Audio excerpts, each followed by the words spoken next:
اعلیٰ سے اعلیٰ.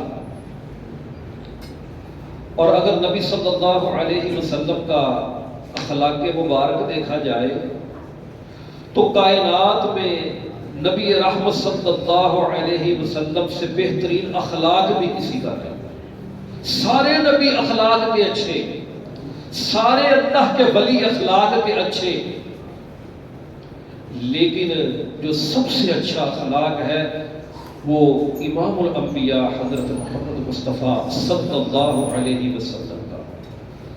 اور اللہ تبارک و تعالیٰ نے واضح طور پر اعلان فرما دیا وَإِنَّكَ لَعَلَىٰ خُلُقٍ عَظِيمٍ، بے شک آپ کا جو اخلاق ہے نا وہ سب سے بہترین ہے، سب سے بلند ہے. کسی سوال کرنے والے نے سوال کیا امی جان سیدہ عائشہ طیبہ طاہرہ رضی اللہ تعالیٰ عنہ سے کہ آپ بتائیں کہ نبی رحمت صلی اللہ علیہ وسلم کا مزاج اخلاق کیسا ہے. سوال کرنے والا بڑا دانا آدمی تھا، کیونکہ جو اخلاق کردار معیار بیوی جانتی ہے نا اور شاید کوئی بھی نہیں جان سکتا ہوتا. تو سوال کرنے والے نے سوال کیا کہ نبی رحمت صلی اللہ علیہ وسلم کا اخلاق کیسا ہے، تو وہ فرماتی ہے کیا تم قرآن نہیں پڑھتے ہو؟ سارے کا سارا قرآن رسول رحمت صلی اللہ علیہ وسلم کا اخلاق ہی تو ہے. اور اللہ تبارک و تعالیٰ نے تمام نبیوں کے درجات بلند کیے، رسولوں کے بلند کیے، لیکن نبی رحمت صلی اللہ علیہ وسلم کی باری آئی تو فرمایا وَرَفَعْنَا لَكَ ذِكْرَكَ، ہم نے آپ کے ذکر کو بلند کر دیا. جب اللہ کا ذکر ہوتا ہے اشہد ان لا الہ الا اللہ، تو اس کے بعد کیا آتا ہے اشہد ان محمد رسول اللہ. اذان میں اللہ کے ذکر کے ساتھ رسول رحمت صلی اللہ علیہ وسلم کا ذکر، نماز میں رسول رحمت صلی اللہ علیہ وسلم کا ذکر. ہماری پوری زندگی کے ایک شعبے سے بھی اگر رسول رحمت صلی اللہ علیہ وسلم کی رہنمائی حاصل نہ کرے وہی شعبہ تباہ و برباد ہو جاتا ہے. نبی رحمت صلی اللہ علیہ وسلم کی اطاعت ہر ایک مسلمان بلکہ ہر ایک انسان پہ لازم ہے.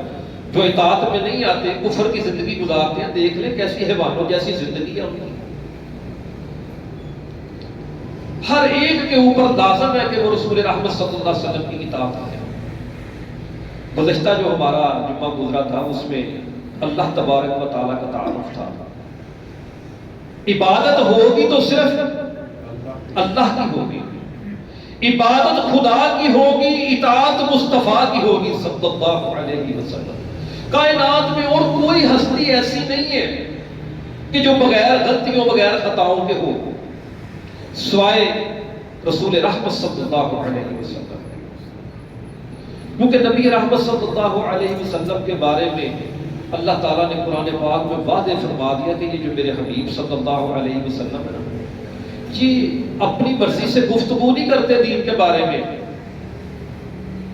دین کی بات کوئی بھی ہو، اگر پہلے سے میں نے علم وحی کے ذریعے دیا ہو تو بیان فرما دیتے ہیں، اگر نہیں تو وحی کا انتظار کرتے ہیں. وَمَا يَنْطِقُ عَنِ الْهَوَىٰ إِنْ هُوَ إِلَّا وَحْيٌ يُوحَىٰ. میرے حبیب صلی اللہ علیہ وسلم اپنی مرضی سے دین کے بارے میں کوئی بات نہیں کرتے، اس لیے ان کی ہر ایک بات قابل احترام اور قابل عمل ہے. رسول رحمت صلی اللہ علیہ وسلم ان کا مرتبہ کتنا بڑا ہے، حدیث کو توجہ سے سنیے. رسول رحمت صلی اللہ علیہ وسلم فرماتے ہیں کہ میں اپنے گھر میں سویا تھا، دو فرشتے دو آنے والے میرے پاس آئے. ایک نے آ کر پوچھا ہوا ہوا کیا یہ وہی ہے جن کے بارے میں ہمیں حکم ہوا ہے کہ ہم ان کے پاس جائیں؟ وہ دوسرا کہنے لگا ہاں یہ وہی ہے. نبی رحمت صلی اللہ علیہ وسلم فرماتے ہیں کہ انہوں نے میرا وزن ایک آدمی کے وزن کے برابر کیا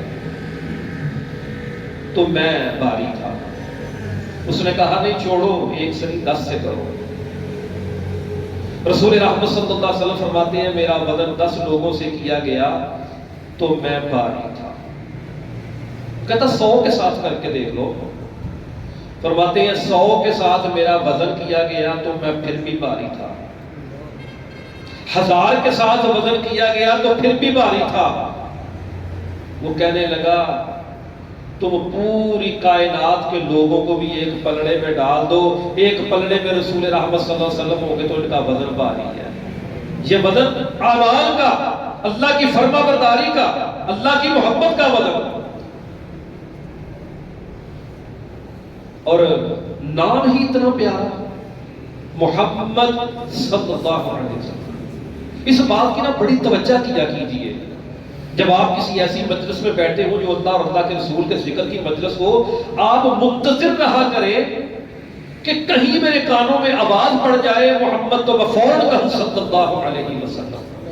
نبی صلی اللہ علیہ وسلم کا نام کسی بھی انداز میں ہو, اشارہ تک بھی نبی صلی اللہ علیہ وسلم کا نام ہو تو میں درود پڑھوں, اور درود بھی کم از کم اتنی آواز میں پڑھوں کہ ساتھ والا سنے. اگر وہ توجہ نہیں کر رہا تو اس کی بھی توجہ ہو جائے. ہماری بربادی اور پریشانی کی یقین مانے کے وجہ یہ ہے, سارا کچھ ہونے کے باوجود ہمیں سکون نہیں ہے. کسی بھی بندے کو جو بڑا امیر ترین آدمی ہے نا, آپ اس کو بٹھا لیں کہ بتا مکان کہتا اپنا, کاروبار اپنا, گاڑی, بچے, سارا کچھ, پھر تجھے کیا پتہ نہیں, چیتی نہیں ختم ہوتی, سکون نہیں, پتہ نہیں کل کیا ہو جانا ہے. بھی کل تیرے لیے یہ خوف بنا ہوا ہے کہ تو رسول رحمت صلی اللہ علیہ وسلم کا حق نہیں ادا کر رہا. نبی رحمت صلی اللہ علیہ وسلم نے جو فرما دیا تھا کہ جس کے سامنے نام لیا جائے وہ مجھ پر درود نہ بھیجے تو پھر وہ ہلاک ہو جائے, تو پھر وہ ہلاکت ہوگی نہیں. دلوں کا چین چھن جاتا ہے. اس لیے اس بات کی پوری احتیاط کی جاتی ہے. کوئی بھی مجلس ہو, رسول رحمت صلی اللہ علیہ وسلم کا نام لیا جائے, فوراً دوسرا سانس لینے سے پہلے درود پڑھے. اللہ سے یہ توفیق مانگے, اللہ مجھے اور آپ کو یہ توفیق عطا فرمائے. نام محمد صلی اللہ علیہ وسلم اتنا پیارا نام, اس کا معنی کیا ہے؟ جس کی تعریف کی جاتی ہے اس کو محمد صلی اللہ علیہ وسلم کہا جاتا ہے. نبی صلی اللہ علیہ وسلم تعریف کے لائق, سارے نبی تعریف کے لائق, لیکن محمد صلی اللہ علیہ وسلم کے بعد سب سے پہلے سب سے اوپر یہ مختصر بات کہ اللہ کے بعد جو سب سے عظیم ہستی ہے وہ کائنات کے امام صلی اللہ علیہ وسلم. کوئی فرشتہ, کوئی نبی, کوئی رسول آپ کے مرتبے مقام کو نہیں پہنچ سکتا. دوسرا نام احمد. احمد اسے کہتے ہیں جو سب سے زیادہ تعریف کرنے والا ہو. کائنات میں اللہ کے بعد سب سے زیادہ اگر کسی کی تعریف کی جاتی ہے تو وہ محمد صلی اللہ علیہ وسلم ہے, اور جس نے کائنات میں سب سے زیادہ اللہ کی تعریف کی ہے وہ احمد صلی اللہ علیہ وسلم ہے. اتنا مرتبہ, اتنا مقام. اور نبی رحمت صلی اللہ علیہ وسلم کا جو نام لے کر درود پڑھتا ہے اس کے دکھ ختم ہو جاتے ہیں. میری اور آپ کی زندگی تو دکھوں سے بھری ہوئی ہے. ایک پریشانی ختم نہیں ہوتی, دوسری سامنے کھڑی ہوتی ہے. کسی کا کاروبار نہیں چل رہا, کسی کا ہمسایہ تنگ کر رہا ہے, کسی کی اولاد اس کو تنگ کر رہی ہے, طرح طرح کی پریشانیاں, بیماریوں نے گھیرا ہوا ہے. آئے تھے ابی بن کعب رضی اللہ تعالیٰ عنہ نبی صلی اللہ علیہ وسلم کے پاس, تو نبی صلی اللہ علیہ وسلم نے فرمایا ابی تو مجھ پر درود پڑھا کر, مجھ پر درود پڑھا کر. عرض کرنے لگے اللہ کے رسول صلی اللہ علیہ وسلم, میں جب بھی اللہ کے سامنے اپنی التجائیں پیش کروں گا اس دعا کا جو چوتھا حصہ ہے نا وقت کا, میں آپ صلی اللہ علیہ وسلم پر درود ہی پڑھتا رہوں گا. فرمایا او بھائی تم جیسے چاہے کر لے, لیکن اگر درود کو پڑھا دے تیرے لیے بہتر ہو جائے گا. عرض کرنے لگے اللہ کے رسول صلی اللہ علیہ وسلم, میں آدھا وقت آپ پر درود پڑھتا رہوں گا, آدھا وقت اپنی التجائیں اللہ کے سامنے رکھوں گا. فرمایا او بھائی تم جیسے چاہے کر لے, لیکن اگر درود کو بڑھا دے تو تیرے لیے بہتر ہے. اے اللہ کے رسول صلی اللہ علیہ وسلم, میں 2 حصے وقت کے آپ پر صرف درود پڑھتا رہوں گا اور ایک حصہ اپنی التجائیں اللہ کے سامنے رکھوں گا. فرمایا او بھائی تم جیسے چاہے کر, لیکن درود کو بڑھا دے تو تیرے لیے بڑا اچھا ہوگا. ابی بن کعب کہنے لگے میں نے عرض کی اللہ کے رسول صلی اللہ علیہ وسلم, میں اب اللہ کے نبی صلی اللہ علیہ وسلم آپ پر درود ہی پڑھتا رہوں گا. تو زبان نبوت نے گارنٹی کیا تھی, تو مجھ پر درود پڑھتا رہے گا، اللہ تبارک و تعالیٰ تیرے سارے کاموں کے لیے کافی ہو جائے گا، تیرے سارے دکھ ختم ہو جائیں گے۔ ہمیں تو کسی وقت پریشانی میں یہ بھی نہیں سمجھ لگتی کہ ہم نے اللہ سے مانگنا کیا ہے، اس وقت کیا کریں، ذہن کام نہیں کرتا، فکر، کتنی مصیبتیں ہیں سامنے، کیا مانگو؟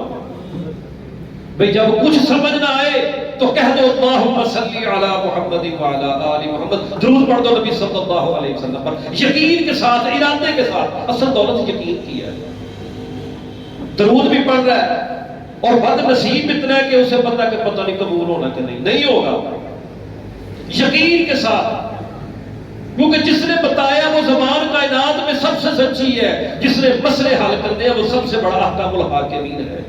پیغام اللہ کا پہنچایا رسول اللہ صلی اللہ علیہ وسلم نے، آج مجھ تک اور آپ تک یہ پیغام پہنچ گیا۔ بڑے سے بڑا دکھ ہو، پریشانی ہو، کسی بڑی سے بڑی جائز چیز کی ناممکن جو ہو، جائز طلب ہو، اللہ کے سامنے نبی صلی اللہ علیہ وسلم پر درود پڑھنا شروع کر دے، اس یقین سے کہ مالک جب تک تو عطا نہیں کرے گا میں درود پڑھنا نہیں کام کروں گا۔ نبی صلی اللہ علیہ وسلم نے فرمایا کہ بس تیار ہو جائے، کبھی تنہائی میں بیٹھے نا، کریں یاد اپنے سارے دکھوں کو، پریشانیوں کو، تکلیفوں کو۔ جیسے فقیر ہمارے پاس آتے ہیں نا مسجد میں، ہم کہتے ہیں ابھی اعلان کر لیں، پھر بات ادھر جا کر رومال بچھا کے بیٹھ جاتا ہے۔ کبھی فقیر بنے نا اللہ کے در کے، اپنے گناہوں کو ایسے پھیلائیں، اپنی جھولی کے سامنے رکھیں اور اللہ کے ساتھ ہم کلامی شروع کر دیں، بڑے رسول رحمت صلی اللہ علیہ وسلم پر درود پاک، اور اللہ سے ضد کریں کہ اللہ تیرے حبیب صلی اللہ علیہ وسلم نے فرمایا تھا کہ جو مجھ پر درود پڑے گا اس کے سارے مسئلے حل ہو جائیں گے۔ مالک مسئلے حل کر دے، تیرے در پہ آئے کہیں اور نہیں جائیں گے، ضرور مسئلے حل ہو جائیں گے۔ پھر سب مسئلے ہی حل ہوں گے، گناہ بھی معاف ہو جائیں گے۔ چاہت بھی تو ہماری یہی ہے نا، گناہ ہو جائے تو اللہ پکڑے نا، نیکی بھی کرے تو اللہ قبول کرے۔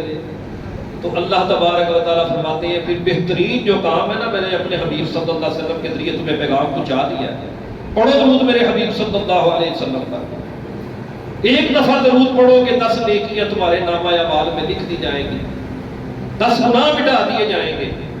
ایک نیکی کا پتہ پیار کیا ہوگا قیامت کے دن، پوری کائنات کی دولت اکٹھی کر کے پیش کر دی جائے کہ مجھے ایک نیکی مل جائے، نیکی نہیں ملے گی، اتنی قیمتی ہے نیکی۔